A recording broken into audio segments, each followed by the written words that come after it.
In today's video, we are going to be breaking down Kobe Paras and how he shoots the basketball. He is one of the better guards over in the Philippines, in my own personal opinion, because he dunks like a king. He dunks like Carter and LeBron and everybody. Is amazing. Let's get down.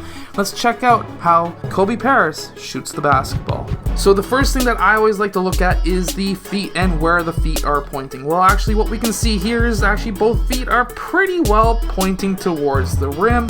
However, they are slightly off from the rim being over there. This is so that he can get his upper body in line with the basketball net. So if you find that you cannot shoot squared up towards the basket, you can tilt away from the basket like Kobe Paras is, which will allow you to have a straighter shot, mainly because it allows your shoulder and elbow to get in line with the basketball net. Something that he also does is he has his left knee pointing forward and bending forward, while his right knee actually bends in towards his left. Now, the reason why a lot of players will do this, I've even caught myself doing this in videos, is because his left leg is actually stronger than his right, and he wants to be able to push off from his left. This may be because he was so used to doing right-handed layups when he was younger and just wanted to continue with that strength all the way back, or it could be a possible injury that he's had in the past on his right leg. It's hard to say, but the reason why I shoot similarly like this is because, of course,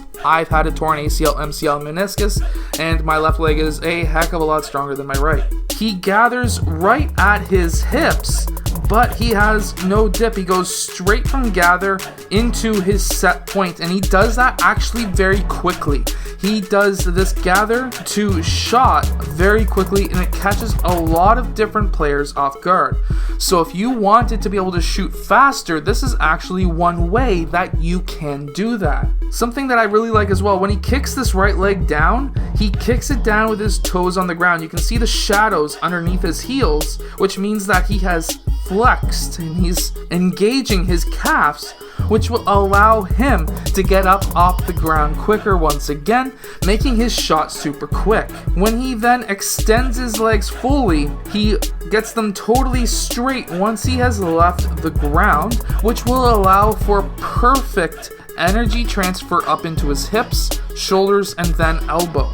As we can see here, his shoulder is in line with his elbow towards the rim, and then from this clip what we can see is that his shoulders are in line with his knees, but this is not in line with his toes at all. So what this tells me is he's actually trying to push off towards the basket, trying to get as much power as possible towards the rim. How he is able to get that ball up from his gather up into his set point is because he only uses his shoulders to get up there. Only his shoulders, not his elbow, only his shoulders. His elbow then bends just a bit, maybe 1 pixel. I see it just slightly move back a bit, but you know what? Doesn't move hardly at all.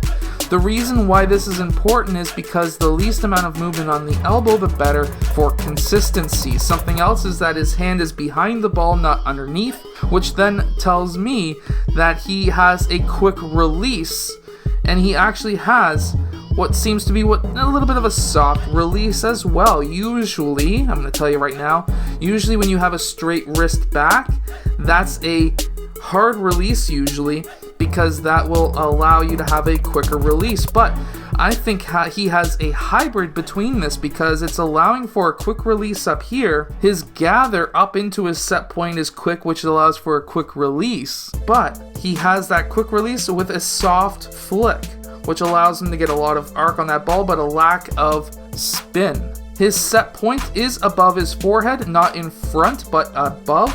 Very similar to actually Kai Soto, and from there what we actually see is he has not much of a thumb flick. There might be a little bit at the right there, but overall I would say there is no thumb flick on this shot, mainly because his thumb is still behind his hand when he releases the ball. He does hop forward about a foot, as we can see here as well, which gives him more power to get that ball towards the rim. The only issue with this is if he changes how far forward he jumps, that can affect how far the shot goes, which could lead to inconsistencies, but if you practice it enough, you're generally not going to see any inconsistencies. And we can see that hop forward right here where he lands about a foot forward. Now, the one issue that I always have with players jumping forward, which is something that I do myself as well, is something that almost happened right there, and that is if you jump forward, even though this player is not putting his foot underneath yours and he's straight up, at the same time, if you land on his foot, you're actually risking an injury, so you have to watch out for that as well.